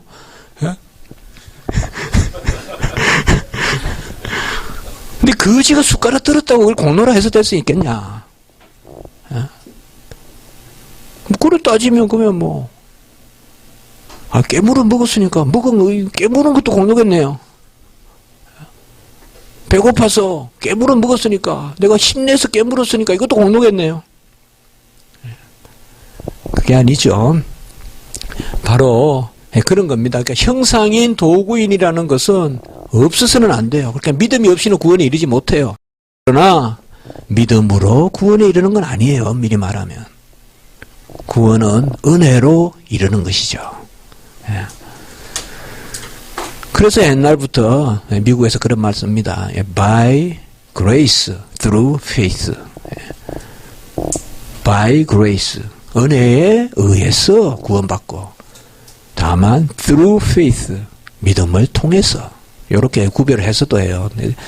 이런 말 제가 자주 들었어요. By grace through faith. 하나님은 자신의 호의로, favor, favor, 자신의 호의로 기뻐하신 뜻으로 우리와 화목케 하셨고 아버지의 뜻은 성자께서 그 자신으로부터 얻은 것을 우리에게 나누어 주시는 데 있다. 성자께서 그 자신, 여기는 뭐예요? 바로 하나님이에요. 성자가 하나님 자신으로부터 얻은 것을 우리에게 나누어 주신, 이걸 이치는 게 부활이에요. 이걸 이루신 게 죽으심이고, 그러니까 부활은 아버지가 아들의 공로의 대속적 성격을 인정해 주는 거예요. 우리 신학적으로 하면 뭔가 압니까? 부활이라는 게 바로 손양은 목사님 아들 둘 죽인 그 안재선이가 손양은 목사님의 입양을 받는 순간 그게 부활이에요. 아들의 죽음의 값을 손양은 목사님이 그 미군정에서 살인 선고까지 이제 재판까지 받아서 사형 집행하려고 얼마 안 남은 그 안재선이를 찾아가서 아들이 죽었는데 이 생명까지 죽으면 나는 누굴 살리느냐? 나는 다 죽인다. 내 아들 둘을 죽였으니 저 아들을 살려달라고 했을 때 철저히 그 순간이 부활이에요. 그게 부활이에요. 부활은 뭐냐? 예수님의 죽음이 대속적 의미를 갖는 하늘의 인침, 이게 부활이에요. 부활이라는 것은 아들의 죽음이 대속적 죽음이라는 것을 선포하는 거예요. 곧 우리를 위한 죽음이라는 거예요. 그러면 뭐예요? 아들의 죽음은 우리한테 옮겨오는 거죠. 그러면 뭐예요? 우리의 죽음. 그럼 아들의 죽음이 우리한테 와가 또 우리의 죽음을 요구할까요? 우리의 죽음을 이기는 죽음이죠. 그게 부활이죠. 그 아들의 죽음은 우리에게 죽음의 공로로 왔을 때는 죽음이 그저 죽음의 공로가 아니라 뭐예요? 죽었던 것을 죽이는 공로죠. 그러니까 여기서도 바로 그겁니다. 아들이 아버지에게 얻은 것을 우리에게 나누어 주게 하신다. 이것이 바로 대속의 의미입니다. 이게 하나님의 뜻입니다. 정말 손양은 목사님 같은 분이, 저는 뭐 잘 모르겠어요. 책을 많이 안 읽는데 이런 분들이 있겠죠, 많이. 그러나 정말 우리 한국에는 이런 참 짧은 역사지만은 좋은 신앙에, 지금 여수 엑스포에서 손양은 목사님 그걸 하더라고요. 이런 거 보셨습니까? 광고. 그래서 지하철에서도 봤어요, 저는. 그 손양은 목사님을 연극으로 올렸더라고요. 보니까 여수 엑스포에서 하는 거예요. 그래서 누군가 기독교인이 참 소명을 가지고 하는구나. 이런 생각을 해봤는데, 뭐 그런 것들은 우리가 외국에 좀 알릴 것도 되지 않겠습니까? 손양은 목사님. 저는 이 손양은 목사님을 이렇게 신학을 공부하면서 자주 생각해 봅니다. 손양은 목사님은 저에게 정말 어떤 한계를 넘어서는, 정말 말씀대로 살 수 있다는 어떤 그런 중요한 하나의 모델이 되는 것 같아요. 이런 분이 계시다는 게. 우리는 대체로 안 되는 것만 많이 샘플로 보게 되는데, 손양은 목사님 그렇게 하시잖아요. 그렇게 하셨잖아요. 우리 아브라함이 이삭을 바친 그런 말, 그게 있다면, 물론 혹시 뜻은 좀 다르지만은요, 하나님이 죄를 알지도 못하는 자를 우리를 대신하여 죄를 삼으셔서 우리의 의가 되게 하셨습니다. 그래서 성부께서 친히 의의 원천이 되셨습니다. 아까는 기원, 오리진이면 여기는 퐁스, 셈이 되셨다. 그래서 여기서 우리가 뭐가 중요하냐. 칼빈은 지금 아버지의 사랑과 아들의 공로를 배치시키지 않고 아들의 공로의 원천이 아버지다 이렇게 지금 접근하고 있는 거죠. 그래서 아버지의 사랑은 뭐예요? 아들 안에서의 사랑, 곧 아들을 주시기까지 하시는 사랑. 여기 다 나와 있죠, 한마디로. 이게 바로 속죄론의 핵심이죠. 아들을 주시기까지 하시는 사랑. 그 앞에 걸 빼버리면 뭐예요? 소치누스와 같이 되는 거예요. 사랑만 이야기하면. 그래서 사랑과 의는 함께 있다. 아들을 주시는 것이 있어야 사랑이 있다. 프린키피움 아모리스 에스더 유스티티아. 사랑의 시작은 의다. 우리 같이 54페이지 한 줄밖에 안 되지만 그래도 54 한번 같이 54 같이 한번 읽어봅시다. 프린키피움 시작. 프린키피움 아모리스 에스터 유스티티아. 사랑의 시작은 의다. 여기 조금 통치라는 개념을 써도 되겠죠. 사랑을 다스리는 것은 의다. 뭐 굳이 그렇게 번역 안 하더라도 프린키피움은 항상 그런 뜻이 있어요, 여러분들. 사랑의 시작은 의다.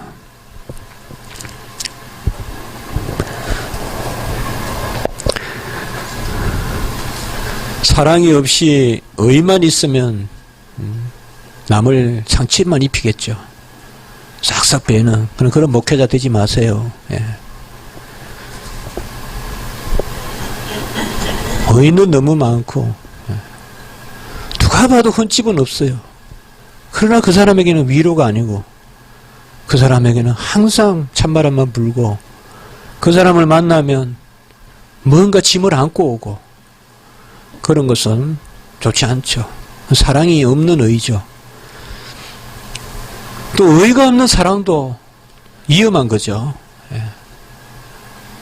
그저 맹인을 이끄는 그 사랑이라 할 수 있겠습니까?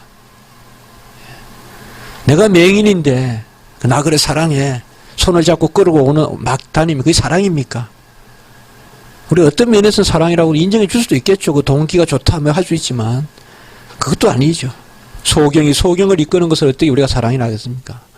사랑에는 의와 함께 있는 큰 신학의 두 주제가 바로 이 사랑과 진리죠. 사랑과 의다. 저는 항상 십자가의 이 가로대는 사랑이요. 세로대는 진리라고 봅니다. 물론 굳이 이렇게 해서 우리가 나눌 수는 없지만 예수님은 사랑과 진리가 만나는 여기에 걸려 계신 거예요. 진리를 다 이루셔야 되고 왜? 우리를 사랑하시기 때문에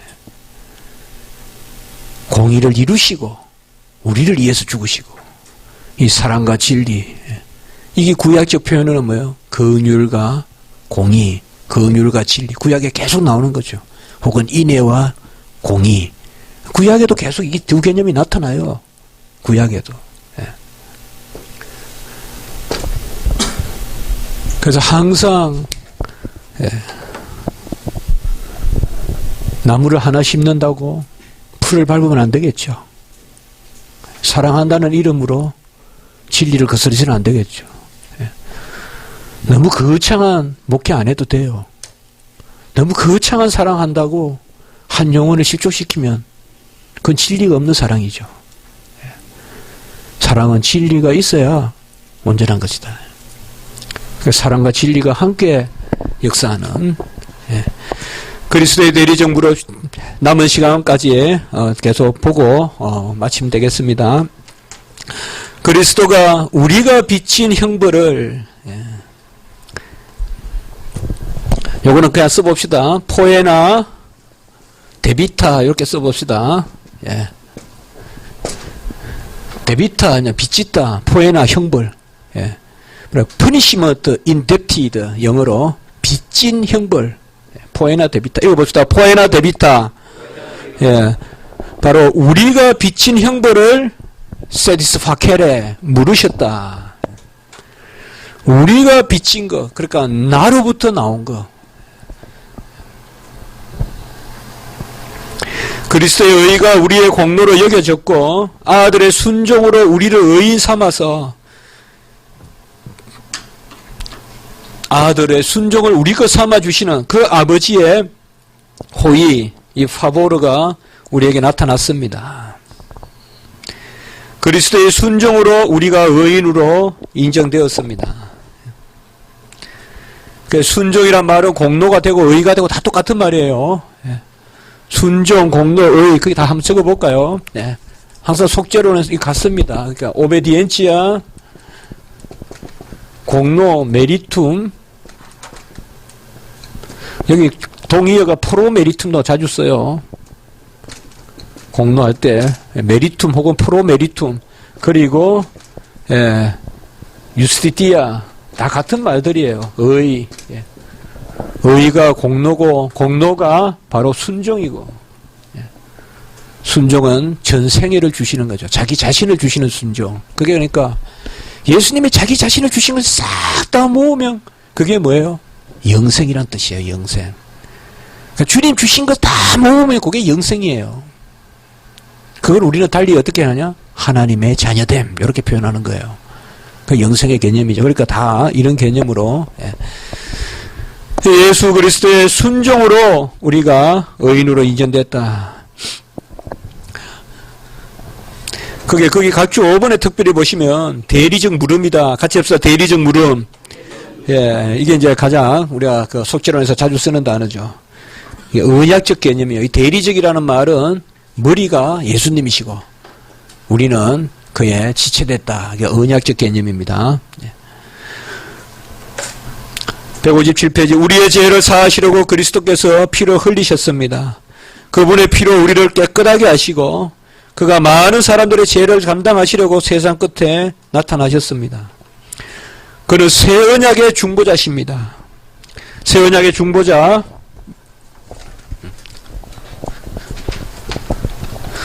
새 언약의 중보자는 누구시냐? 하나님과 우리 사이의 중보자시다. 이 말. 예수님이. 그럼 예수님은 하나님을 향해서는 뭐예요? 행위 언약을 맺으시고 우리 가운데는 은혜 언약을 다 성취하신 거예요. 그러니까 이거는 전가라고 하면 되고요. 이건 성취. 자, 잘 보세요. 예수님은 언약의 당사자로 들어오신 거예요, 이제. 그래서 아버지와 아들이 언약을 맺어요. 아버지가 아들이 머리예요. 그리고 우리는 우리의 대표예요. 그래서 뭐예요? 아버지와 아들 사이에는 행위 언약이에요. 왜요? 아들의 행위가 있어야 아버지가 그것을 받으시기 때문에. 아들의 순종과 요때 쓰는 게 순종이 필요하죠. 그 첫 인류는 순종하지 않았죠. 예수님은 순종해야 돼요. 그 다음에 순종 플러스 뭐예요? 값까지 치러야 되죠. 이게 아담과 틀린 점이에요. 아담은 그저 한 번 안 따먹으면 됐지만은 예수님은 순종도 해야 되고 뭐예요? 죄값도 치러야 돼요. 이것은 나중에 공부합시다. 능동적 순종, 수동적 순종이라는 개념이 있어요. 그래서 어쨌든 예수님은 순종하셔야 돼요. 예수님은 그저 이루시는 게 아니에요. 그래서 예수님과 하나님 사이는 행위 언약이고 우리와 예수님이 우리를 통하여 중개하시는 것은 은혜 언약에 따라서 전가해 주신단 말이에요. 그러니까 성취된 이 의를 우리에게 전가해 주신단 말이에요. 이게 뭐예요? 새 언약의 중보란 뜻이에요. 그 새 언약의 중보는 은혜 언약과 행위 언약을 다 이루신 거예요. 최초의 아담과 맺었던 행위 언약과 구약 시대 때 많이 맺었던 그 은혜 언약을 단번에 다 이루신 거예요. 그래서 예수님께서 다 이루셨다고 이야기하는 개념은 모든 구약의 언약을 다 이루셨다는 거예요. 행위 언약도 이루시고 은혜 언약도 이루시고. 그래서 여기에서 보면 우리가 알듯이 우리는 그저 받았지만은 예수님은 피값을 치르고 이루신 거잖아요. 그래서 그저 받은 공로지만은 보혈의 공로잖아요. 이것만 계속 이야기하면 이게 소위 값싼 은혜란 말이에요. 그저 받았으니까 아무것도 아닌 것 같이 여기는. 그저 주술적이고 그저 감정적이고 이런 값싼 은혜. 예수님의 보혈의 공로가 증거되지 않는 그런 찬송, 이런 것도 다 값싼 은혜예요. 우리는 그저 받았지만은 값으로 헤아릴 수 없는 은혜를 받은 거예요. 예수님이 다 치루셨잖아요, 이렇게. 항상 이걸 생각해야 돼요. 그저 받은 것은 그저 있게 된 것을 받은 것이 아니에요. 그저 받았지만은 예수님이 피값을 치르고 주신 것이다. 이게 바로 새 언약의 중보예요. 그래서 그분은 새 언약의 중보자로 우리에게 오셨다. 나를 위해 주신 것은 주님이 다 이루신 거예요. 주께서 자신의 피로 영원한 속죄를 이루사 단번에 들어가셨죠. 이것은 왜요? 자기 자신을 드려야 되기 때문에 단번에. 그가 징계를 받고 우리는 화목을 누리고 저주의 죽음을 받아서 영원한 죄를 사함받게 되었습니다. 자, 2-17-4 그것만 읽고 우리가 한번 마칩니다. 같이 한번 봅시다. 일단 한번 읽고 뒷부분에 볼까요? 그리스도의 희생제사로 먼저 한글 한번 읽고 시작.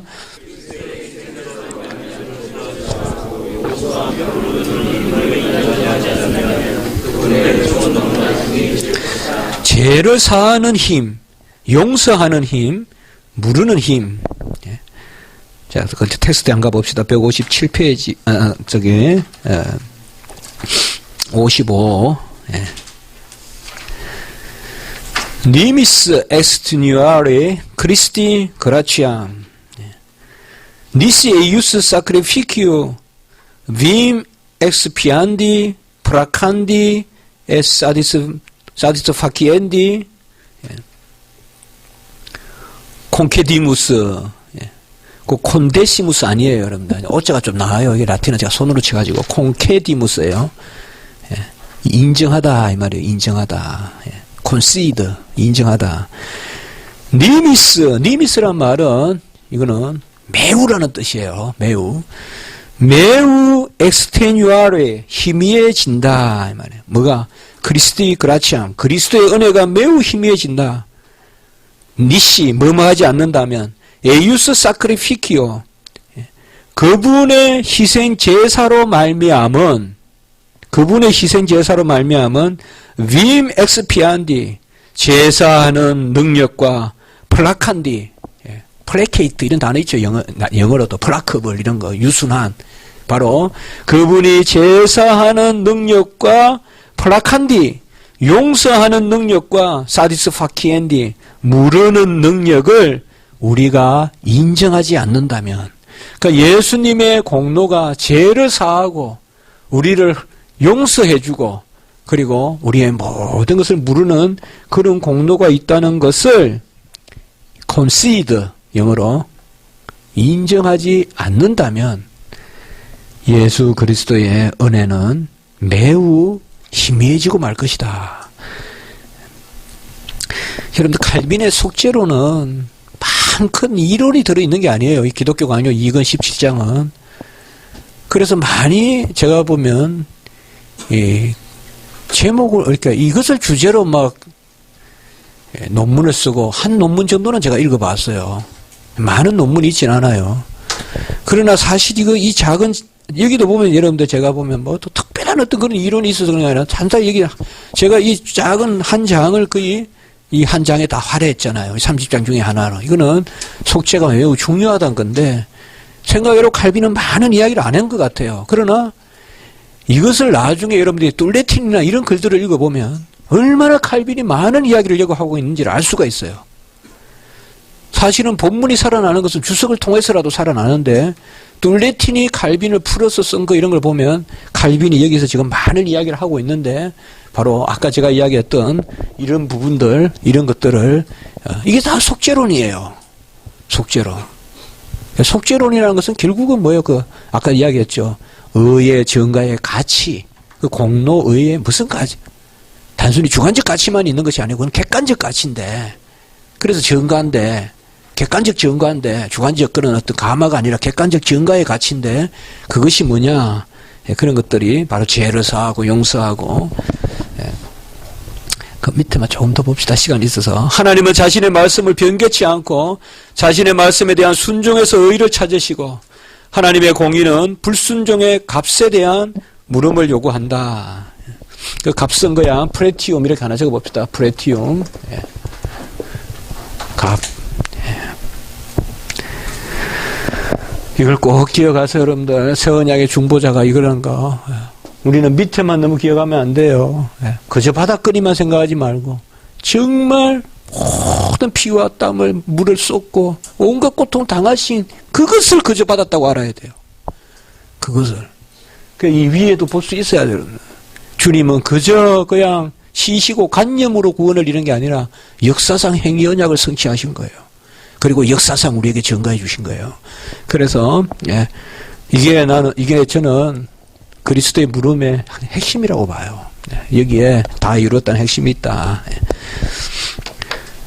값에 대한 물음을 요구한다. 고린도전서 6장 20절 값으로 사신 것이 되었으니 너희 몸으로 하나님께 영광을 올리라. 값으로 사셨다. 값으로. 그 물음의 속전을 주께서 거기다 하나 적읍시다. 속전. 아까 히라스테리온 나왔는데 안티 루트론. 읽어봅시다. 안티 루트론. 이게 속전이에요. 그냥 루트론도 쓰면 되는데 루트론이라고도 해도 되는데 안티 루트론. 그 물음의 속전을 주께서 자신을 위한 화목제물 아까 나왔죠. 히라스테리온으로 삼으셨다. 어쨌든 값이라는 개념이죠. 속전. 값. 그리하여 우리의 불순종에도 불구하고 우리가 순종의 의를 누리게 됩니다. 같이 읽어봅시다. 명문서 7번 시작. 우리는 그리스도의 은혜를 통해 하나님이 율법 가운데 우리의 행위에 대해서 약속하신 것을 얻게 된다. 거기 56 보고 이제 마칩시다. 정말 56 한번 보고.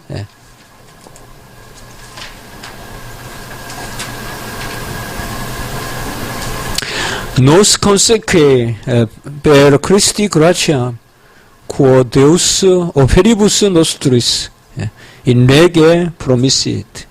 하나님이 율법 가운데 율법 가운데 오페리부스 노스트리스 우리의 행위에 대해서 약속하신 것을 그리스도의 은혜를 통하여 우리가 얻는다. 콘세퀴 이 말은 따르다. 얻는다. 내 것으로 삼는다. 여기 그대로 있죠. 행위 언약은 모든 법을 성취해야 되잖아요. 그리스도께서 오페리부스 노스트리스 이 네 개 바로 법에서 요구하신 행위 바로 율법의 요구잖아요. 그것을 다 이루셔서 우리에게 거기 밑에 보시면 우리는 그것을 얻게 된다. 은혜로. 자, 여기까지 하고 다음 시간에 계속합니다. 다음 주에는 우리가 이제 구원론, 성령론으로 나가겠습니다. 그리고 제가 다음 주 주일부터 성도교에서 12주간 기독교 강요를 강의하게 됐습니다. 그래서 여러분들이 이거 다 수료하셨으면 여러분 중에 하나 제가 추천하고 싶은데 다음에 이제 기회 있으면 그렇게 하기로 하고, 그 성도교회 있잖아요, 남대문에. 거기서 12주 동안 이 30주를 좀 30주제 다 해달라고 해서 장로님하고 뭐 안수 집사님, 뭐 근사님은 다 참여하는지 모르겠어요. 저는 다 참여하신다 했는데 그래서 한 100분 되고 또 원하시는 분 참여해서 한다고 하는데 여러분들 좀 많이 기도해 주시고 어쨌든 이 시간에 한번 기도합시다. 우리가 누리는 이 은혜가 그저 받은 것이지만은 그저 된 것은 아니다. 그저 받았지만 그저 된 것은 아니다. 하나님의 모든 아들을 주시기까지 하는 사랑.